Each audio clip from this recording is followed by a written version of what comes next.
বর্ণিল আয়োজনে উদযাপিত হচ্ছে বড়দিন।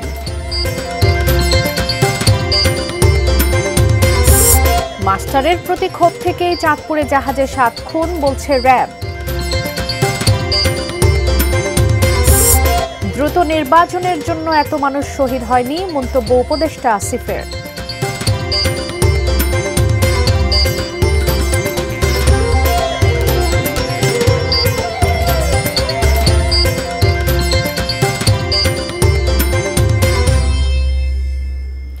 দেখছেন এটিএন নিউজ।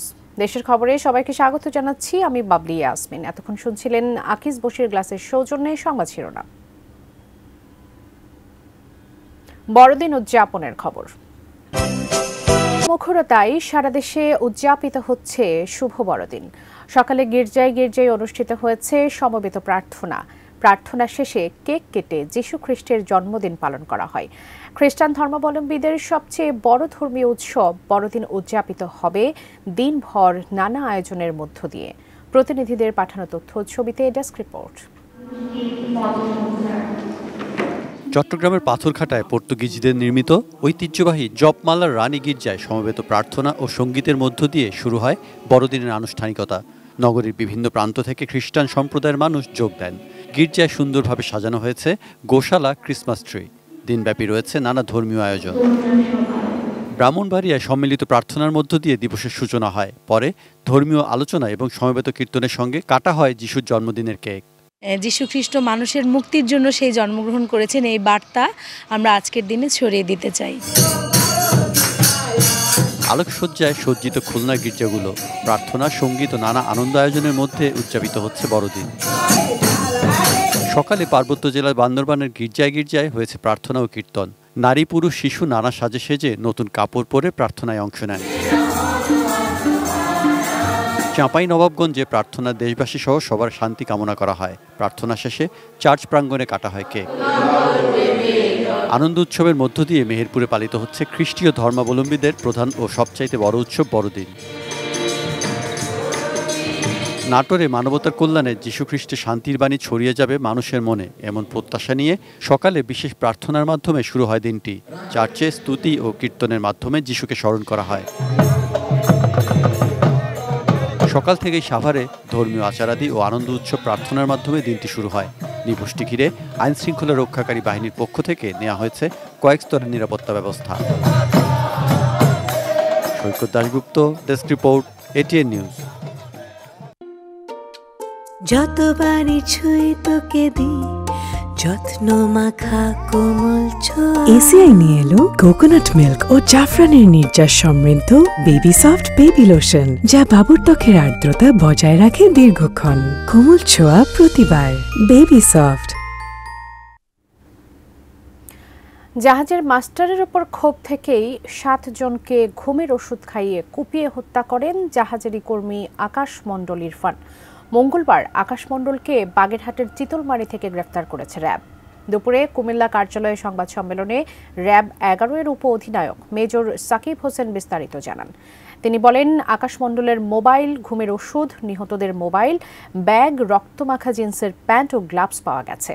মেজর সাকিব আরও জানান, আকাশ মণ্ডল গত 8 মাস ধরে এমবি বাখেরা জাহাজে চাকরি করছিলেন। জাহাজের মাস্টারের উপর ক্ষোভের কারণে হত্যার পরিকল্পনা করে। 22 ডিসেম্বর রাতে খাবারের সাথে চেতনানাশক ওষুধ মিশিয়ে সবাইকে অজ্ঞান করে আকাশ। এরপরেই জাহাজের মাস্টার কিবরিয়াকে তার জাহাজের নিরাপত্তার কাজে ব্যবহার করা কুড়াল দিয়ে কুপিয়ে হত্যা করে। তাদের ঘুমের বড়ি খাওয়াইছি আমি, ওই তরকারির মধ্যে মিশিয়ে ঘুমের বড়ি খাওয়াই।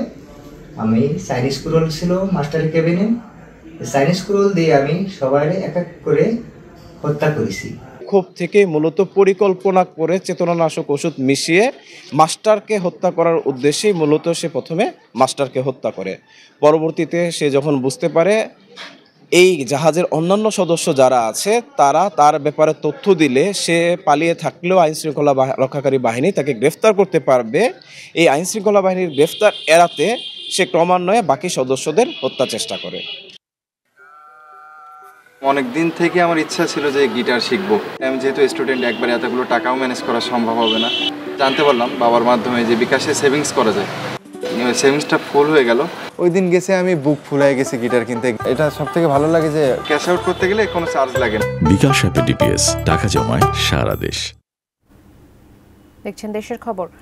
এত দ্রুত নির্বাচনের জন্য এত মানুষ শহীদ হয়নি। সংস্কার শেষ হলেই সরকার নির্বাচনের দিকে যাবে বলে জানিয়েছেন স্থানীয় সরকার এবং যুব ও ক্রীড়া উপদেষ্টা আসিফ মাহমুদ সজীব ভুঁইয়া। সকালে ঠাকুরগাঁওয়ের বালিয়াডাঙ্গি উপজেলা পরিষদ হলরুমে শীতার্তদের মাঝে শীত বস্ত্র বিতরণ করে একথা বলেন তিনি।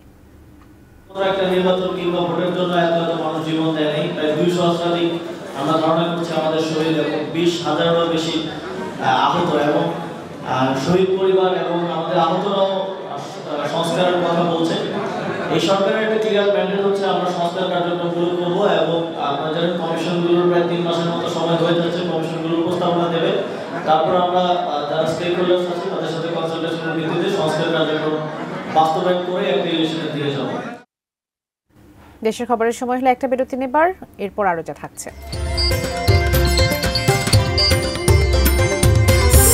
নারায়ণগঞ্জের রূপগঞ্জে বিএনপির অন্তর্দ্বন্দ্বে খুন সাবেক ছাত্রদল নেতা পাভেল মিয়া।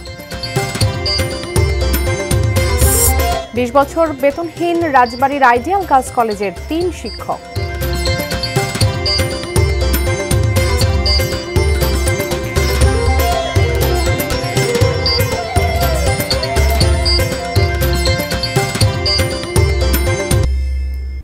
স্বাগত, আবারও দেখছেন দেশের খবর। পঞ্চগড়ে স্থানীয় সরকার, পল্লী উন্নয়ন ও সমবায় এবং যুব ক্রীড়া উপদেষ্টা আসিফ মাহমুদ বলেন, ফ্যাসিবাদী সরকারের পতন যেসব পরাশক্তি মেনে নিতে পারেনি তারাই বাংলাদেশের ব্যাপারে প্রোপাগান্ডা চালাচ্ছে। সকালে পঞ্চগড়ের আটোয়ারি পাইলট উচ্চ বিদ্যালয় মাঠে শীত বস্ত্র বিতরণের সময় প্রধান অতিথির বক্তব্যে একথা বলেন তিনি।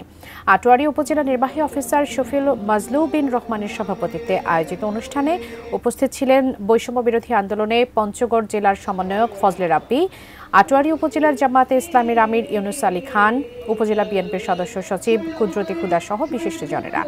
অনুষ্ঠানে বিশেষ অতিথি জুলাই শহীদ স্মৃতি ফাউন্ডেশনের সাধারণ সম্পাদক ও বৈষম্য বিরোধী আন্দোলনের সমন্বয়ক সার্জিস আলম বলেন, এদেশে হিন্দু, মুসলিম, বৌদ্ধ, খ্রিস্টান একসাথে বসবাস করে, তাই মসজিদ এবং মন্দিরকে সমান গুরুত্ব দেবার মানসিকতা আমাদের রাখতে হবে। আমরা একসাথে বসবাস করি, আমরা সবাই ভাই। কেউ যেন আমাদের মধ্যে কোনো বিভেদ না ঘটাতে পারে, আমাদের কোনো কথাকে ভিন্নভাবে উপস্থাপন করে নিজেদের মধ্যে যেন কেউ ঝামেলা না তৈরি করতে পারে। ফ্যাসিবাদী সরকারের পতনের পর যেই পরাশক্তিগুলো এটাকে গ্রহণ করতে পারেনি, মেনে নিতে পারেনি, তারা আমাদেরকে আমাদের বাংলাদেশের ব্যাপারে অনেক প্রোপাগান্ডা চালিয়েছে, নানাভাবে সার্বভৌমত্বকে হুমকির সম্মুখে ফেলার চেষ্টা করেছে। কিন্তু যখন জাতিগতভাবে আমরা আমাদের ঐক্য দেখাতে পেরেছি, রাজনৈতিকভাবে ঐক্য দেখাতে পেরেছি, তখন কিন্তু তাদের স্বর নরম হয়ে গেছে। দর্শক, আমদানির কারণে পাবনায় ব্যাপকভাবে হ্রাস পেয়েছে পেঁয়াজের দাম। ন্যায্য মূল্য নিশ্চিতের দাবিতে বিক্ষোভ করছেন কৃষকরা। পাবনার সুজানগর বাজার থেকে যুক্ত হচ্ছেন প্রতিনিধি রিজভি জয়। রিজভি, কৃষকরা কি বলছেন? তারা এই যে ন্যায্য মূল্যের কথা বলছে, সেটি নিয়ে বিস্তারিত জানাবেন। ধন্যবাদ বাবলি। আপনাকে জানিয়ে রাখতে চাই যে দেশের যে মোট উৎপাদিত পেঁয়াজ তার একটি বড় অংশ কিন্তু উৎপাদিত হয় এই পাবনার সুজানগরে। এই সুজানগরকে পেঁয়াজের রাজধানীও কিন্তু অনেক সময় বলে থাকেন কৃষকরা। তবে এবছর কিন্তু হঠাৎ করে পেঁয়াজের যে দাম সেটি এই গত কয়েকদিনে অনেক কমে গিয়েছে এবং মন প্রতি 1200 টাকা থেকে 1100-1200 এরকম বিক্রি হচ্ছে। তাতে তাদের উৎপাদন খরচই উঠছে না বলে দাবি করেছেন কৃষকরা। এই মুহূর্তে কিন্তু সুজানগর এবং আশেপাশের যারা পেঁয়াজ চাষি রয়েছেন তারা কিন্তু তাদের উৎপাদিত পেঁয়াজ নিয়ে এই মহাসড়কে এসে হাজির হয়েছেন এবং পাবনার সুজানগরের যে মূল মহাসড়ক সেটি কিন্তু তারা বন্ধ করে দিয়ে এখানে আন্দোলন করছেন এবং রাস্তায় তারা কিন্তু পেঁয়াজ ফেলে তাদের যে পেঁয়াজ যে সেটি ন্যায্য মূল্য দাবি করছেন। তারা যেমন জানিয়েছেন যে এখন এই ভরা মৌসুমে ভারত থেকে পেঁয়াজ আমদানির ফলে যে দাম, তারা কিন্তু দাম একেবারেই পাচ্ছেন না। তাদের যে উৎপাদন খরচ, এবার যে পেঁয়াজের যেই এখানে বীজ বেতন বলা হয় সেটি তারা কিনেছেন 8 থেকে 9,000 টাকা মন প্রতি, কিন্তু তাদের যে পেঁয়াজ উৎপাদিত পেঁয়াজ সেটি কিন্তু এখন 1100-1200 টাকায় বিক্রি করতে হচ্ছে। তাদের প্রতি বিঘায় তাদের অন্তত 50 থেকে 60,000 টাকা করে লোকসান হচ্ছে, কোনো কোনো ক্ষেত্রে লক্ষ লক্ষ টাকাও কিন্তু ছাড়িয়ে যাচ্ছে। তো সেক্ষেত্রে তারা কিন্তু এই প্রতিবাদ জানিয়ে আসলে এই আমদানি বন্ধ করে এই পেঁয়াজের ন্যায্য মূল্য তারা দাবি করছেন। আমরা একটু দু একজন কৃষকের সাথে একটু কথা বলার চেষ্টা করবো। তো ভাই আপনারা তো বলেন একটু, আমার বিঘা প্রতি 1 লক্ষ টাকা লস। এখন কি আমরা সারের দামও কম চাই, চিনির দাম ন্যায্য মূল্য চাই। যদি সার হলে 800 টাকা আছে 1500 টাকা, 1500 টাকা হচ্ছে টিএসপি, আর বাংলাদেশে 2500, তাহলে তাও মিলতেছে না। তাহলে চিনির দাম যদি 800 টাকা 1000 টাকা হয় তাহলে আমরা কোনে যাবো? জি, তো ধন্যবাদ। আমরা শুনছিলাম যে পেঁয়াজের যে পরিস্থিতি তারা জানিয়েছেন, এবং এর পাশাপাশি যে এই মুহূর্তে আমদানি যদি বন্ধ না করা হয় তাদের পুরোটাই এবার কিন্তু লোকসানে যাবে বলে তারা মনে করছেন। তো এই ছিল আমার কাছে সর্বশেষ খবর। আপনাকে ধন্যবাদ। দর্শক, কৃষকদের পেঁয়াজের ন্যায্য মূল্যের জন্য যে বিক্ষোভ, সেখান থেকে সর্বশেষ পরিস্থিতি জানাচ্ছিলেন সহকর্মী রিজভি জয়। তিনি পাবনার সুজানগর থেকে যুক্ত ছিলেন।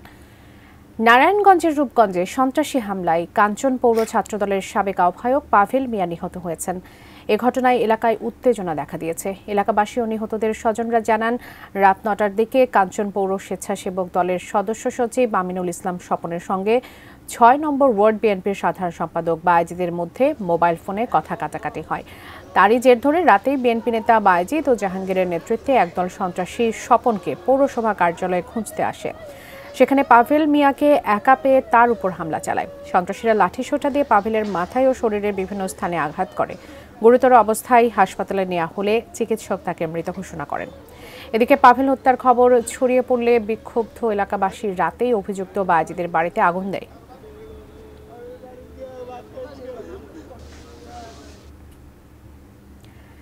দীর্ঘ 20টি বছর বিনা বেতনে শিক্ষকতা করছেন পাংশার আইডিয়াল গার্লস কলেজের 3 শিক্ষক।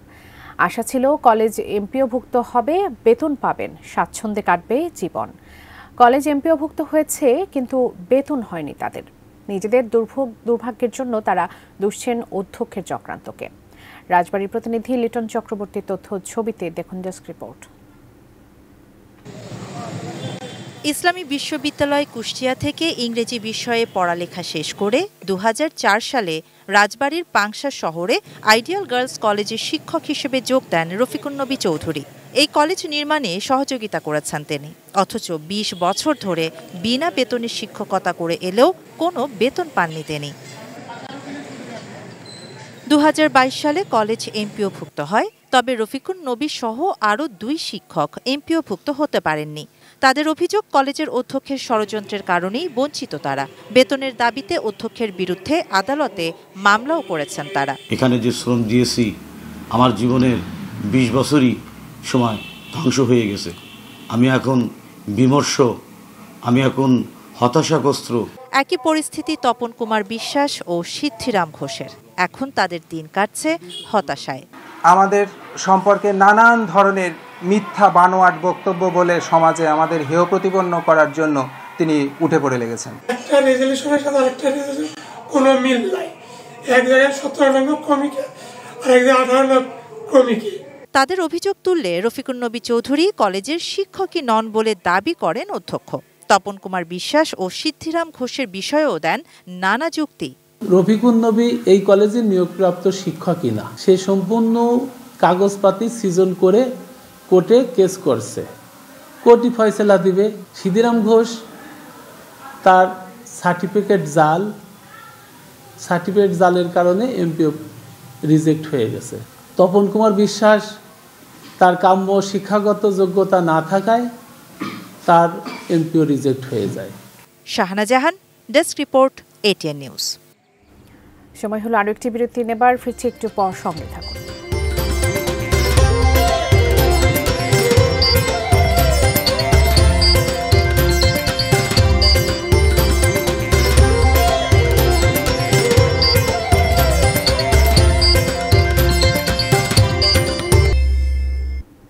স্বাগত আরও একবার, দেখছেন দেশের খবর।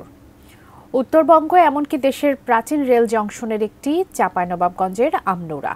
94 বছরের পুরনো স্টেশনটিতে নেই উন্নয়নের ছোঁয়া, যাত্রীদের ভোগান্তির অন্ত নেই।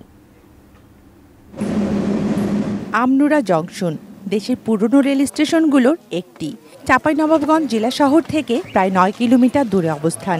1930 সালে আব্দুল্লাপুর আমনুরা ব্রডগেজ লাইন চালু হয়। ঐতিহ্যবাহী এই রেল জংশনটি পড়ে আছে অবহেলায়।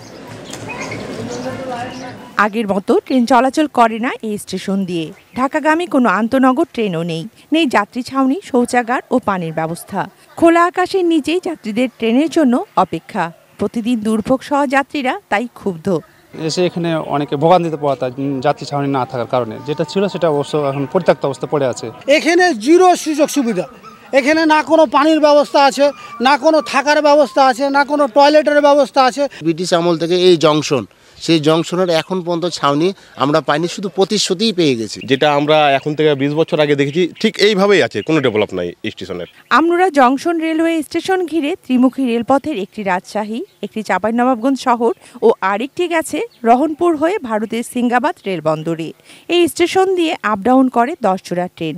যাত্রী ছাউনি নির্মাণের জন্য কয়েক দফা মাপজোক করা হলেও বাস্তবে কোনো উদ্যোগ নেওয়া হয়নি।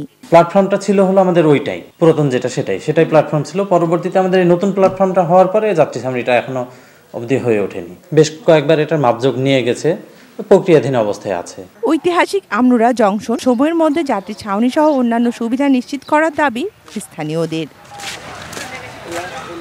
Shakil Aziz, desk report, ATN news. শেষ করব দেশের খবর, তবে তার আগে আকিজ বশির গ্লাসের সৌজন্যে শিরোনামগুলো জানিয়ে দেব আরও একবার।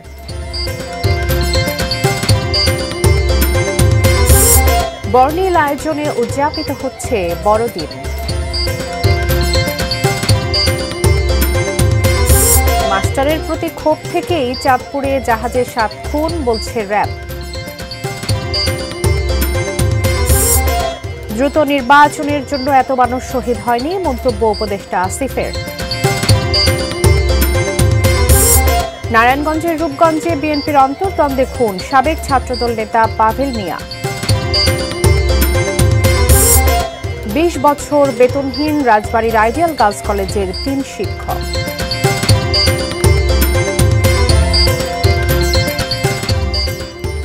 এই ছিল দেশের খবরে। এতক্ষণ সঙ্গে থাকার জন্য ধন্যবাদ সবাইকে।